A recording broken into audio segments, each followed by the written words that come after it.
মৰমৰ ছাত্ৰ ছাত্ৰীসকল তোমালোকৰ আজিৰ শিক্ষণীয় বিষয় হ'ব নেৰেশ্যনৰ অপটেটিভ সেন্টেন্স আৰু এক্সক্লামেটৰী সেন্টেন্স বৰ্ডত চাই লোৱা অপটেটিভ সেন্টেন্সক মই তোমালোকক প্ৰথম দিনাই কৈছিলোঁ যে ইচ্ছা আশা আকাংক্ষা আদি সূচক বাক্যক আমি অপটেটিভ সেন্টেন্স বুলি কওঁ তাৰপিছত সুখ দুখ আচৰিত সূচক বাক্যক ইংৰাজীত এক্সক্লামেটৰী সেন্টেন্সত ৰাখা হয় এতিয়া চোৱা তোমালোকে প্ৰথম নেৰেশ্যনৰ উদাহৰণ কৰাৰ আগত জানিব লাগিব অপটেটিভ সেন্টেন্সৰ ক্ষেত্ৰত কি কি নিয়ম প্ৰযোজ্য হয় মই ৰুল নম্বৰ 1 লিখিছোঁ ৰিপৰ্টিং ভাৰ্বৰ ঠাইত উইষ্ট বা প্ৰেড বহে অৰ্থাৎ ঊৰ্ধ্বকমাৰ বাহিৰত আমি উইষ্ট বা প্ৰেড দিব লাগিব যদি ৰিপৰ্টিং ভাৰ্বত যদি পাষ্ট টেন্স দিয়া থাকে আৰু ৰিপৰ্টিং আৰু ৰিপৰ্টেড ভাৰ্বৰ মাজত ডেট বহে সিমিলাৰলি এক্সক্লামেটৰী সেন্টেন্সত জানি থবা তোমালোকক এই সিম্বলটো দিয়া থাকিব আৰু অপটেটিভ সেন্টেন্সৰ ক্ষেত্ৰত প্ৰায় তোমালোকে মেৰ দ্বাৰা আৰম্ভ হোৱা শব্দ পাব পাৰা বাকি শব্দবোৰো থাকিব কিন্তু ক্লাছ 10 লেভেলৰ কাৰণে জানি থবা মেৰ দ্বাৰা সেন্টেন্স এটা বিগিন হয় সাধাৰণতে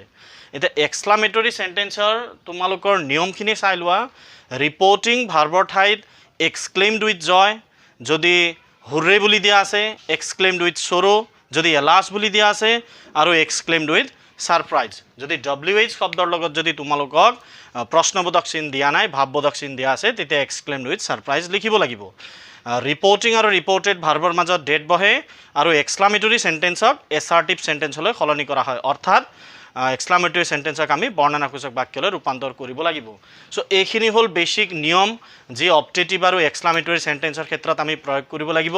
নেৰেশ্যনত ডাইৰেক্টৰ পৰা ইনডাইৰেক্টলৈ বা ইনডাইৰেক্টৰ পৰা ডাইৰেক্টলৈ সলনি কৰোঁতে এই নিয়মবোৰ বহিত লিখি ল'বা তাৰপিছত এতিয়া আমি উদাহৰণ প্ৰেক্টিছ কৰিম উদাহৰণ কেনেকৈ কৰে নিয়ম প্ৰয়োগ কৰি চোৱা মই এক্সক্লামেটৰী সেন্টেন্সৰ নিয়ম উদাহৰণ দুটা দিছোঁ চোৱা example The boy said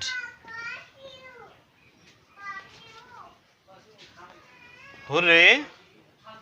we have won the match এই সেন্টেন্সটুক যেতিয়া তোমালোকে পৰীক্ষাত দেখিবা এক্সক্লামেটৰী সেন্টেন্স হয় নে নহয় হেতু ডিটাৰমাইন কৰিবা এই সিম্বলৰ দ্বাৰা যে এক্সক্লামেটৰী সেন্টেন্স বুলি গম পোৱাৰ পিছত যেতিয়াই তোমালোকে হুৰে বুলি পোৱা তেতিয়া ৰিপৰ্টিং ভাৰ্বৰ ঠাইত লিখিবা এক্সক্লেইমড উইথ জয় বা তোমালোকে ক্ৰাইড ইন জয় বা ক্ৰাইড আউট ইন জয় বুলিও লিখিব পাৰা এনসাৰ কেনেকৈ কৰে চোৱা দ্য বয় সেইডৰ ঠাইত আমি দিব লাগিব এক্সক্লেইমড উইথ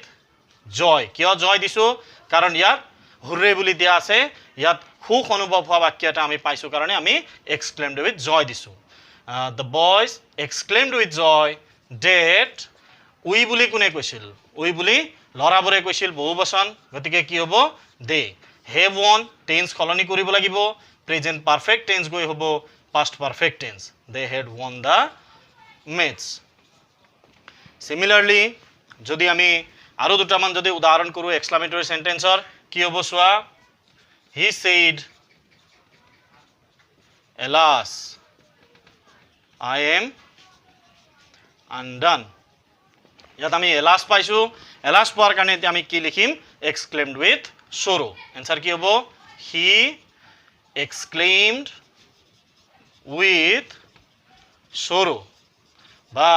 এক্সক্লেইমড উইথ সৰো ঠাইত তোমালোকে ক্ৰাইড আউট ইন সৰো বা ক্ৰাইড ইন সৰো বুলি লিখিব পাৰা হি এক্সক্লেইমড উইথ সৰো ডেট এলাস উঠি যাব ঠিক তেনেদৰে হুৰা উঠি যাব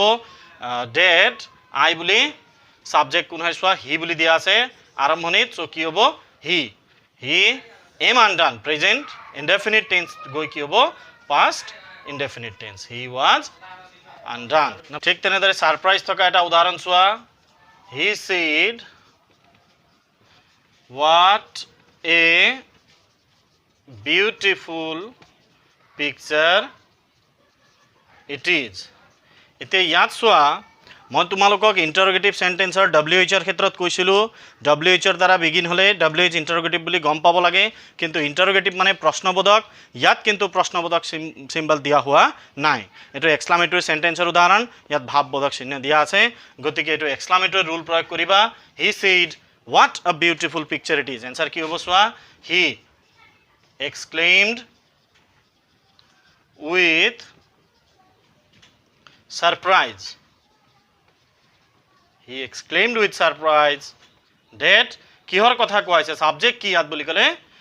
পিকচাৰৰ কথা কোৱা হৈছে ডেট দ্য পিকচাৰ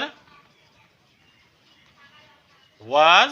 beautiful আগত তোমালোকে very beautiful বুলি লিখিব পাৰা ঠিক এনেদৰে যদি তোমালোকে বাকি উদাহৰণ যদি পোৱা এলাস থকা হুৰা থকা এক্সক্লেইমড উইথ জয় আৰু সৰো যদি এলাস পোৱা সৰো দিবা যদি হুৰে বুলি পোৱা তেতিয়া তোমালোকে জয় দিবা আৰু বাকি উদাহৰণবোৰ কৰিবা মনত ৰাখিবা টেন্সক ইয়াত খলনি কৰিব লাগিব আৰু ইনডাইৰেক্টত তোমালোকে ভাৱবোধক সিম্বল দিব নোৱাৰা অৰ্থাৎ কি বুলি কয় এক্সক্লেমেটৰী সেন্টেন্সক এসাৰ্টিভ বা ডিক্লেৰেটিভ বা বৰ্ণনাসূচক বাক্যলৈ ৰূপান্তৰিত কৰিব লাগিব এতিয়া যদি মই অপটেটিভৰ দুটামান যদি উদাহৰণ দিওঁ তোমালোকক চোৱা অপটেটিভ বুলি আমি কেনেকৈ গম পাম বুলি ক'লে চোৱা mother said to me may God bless you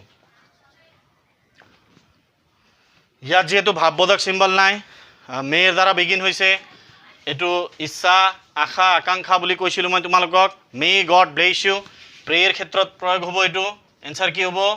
mother prayed date ইয়াত চোৱা প্ৰে টু মি বুলি নিলিখিবা তোমালোকে মাদাৰ প্ৰেড ডেট কাৰ কথা কৈছে ভগৱানে মো মংগল কৰক মাদাৰ প্ৰেড ডেট গড মে গৈ কি হ'ব টেন্স খলনি কৰিব লাগিব গড মাইট ব্লেছ ইউ বুলি কাক কোৱা হৈছে মই প্ৰথম দিনা দিছিলো টু মি ইউ যদি অবজেক্টত থাকে তেতিয়া মি হ'ব সো এনসাৰ কি হ'ব mother prayed that God might bless me ঠিক তেনেদৰে চোৱা হি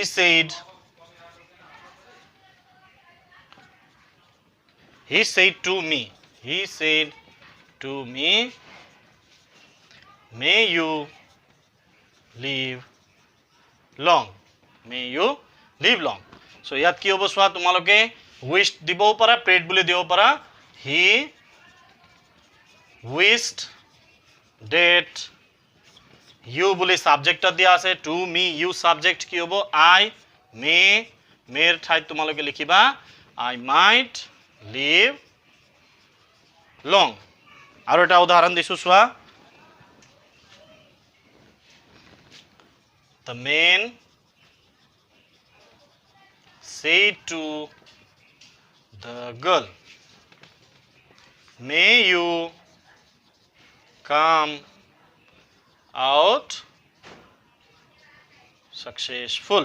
সফল হৈ ওলা আহা বুলি মানুহজনে ছোৱালীজনীক ক'লে সো এতিয়া আমি এনসাৰ কেনেকৈ কৰিম পৰীক্ষাত এই উদাহৰণ যদি পাইছা তোমালোকে মে দিয়া আছে অপটেটিভ সেন্টেন্স বুলি যদি গম পাইছা অপটেটিভ সেন্টেন্স বুলি গম পালে ৰিপৰ্টিং ভাৰ্বৰ ঠাইত দিব লাগিব উইশড বা প্ৰেড গতিকে ইয়াত কি হ'ব may you come out successful তেওঁ উইশ কৰিছে সো এনসাৰ কি দিম আমি the men wished the girl that you বুলি ছোৱালীজনীক কোৱা হৈছে সাবজেক্টত আছে she might come out successful গোটে লিখি লবা তোমালোকে এতে ইয়াত মন কৰিবা ইনডাইৰেক্ট টু ডাইৰেক্টত কামত দিব তোমালোকক ইয়াত ইনডাইৰেক্টৰ ক্ষেত্ৰত মই কি কৰিছো সাবজেক্টৰ পিছত মাইট দিছো কিন্তু ডাইৰেক্টত তোমালোকে মন কৰিবা মেৰ থাকিব তাৰ পিছতে সাবজেক্ট মেনশন কৰা থাকিব সো এইখিনি হল তোমালোকৰ এক্সক্লেমেটৰী সেন্টেন্স আৰু অপটেটিভ সেন্টেন্সৰ নিয়ম আৰু কেইটামান উদাহৰণ আজিৰ কাৰণে এইখিনি থ্যাংক ইউ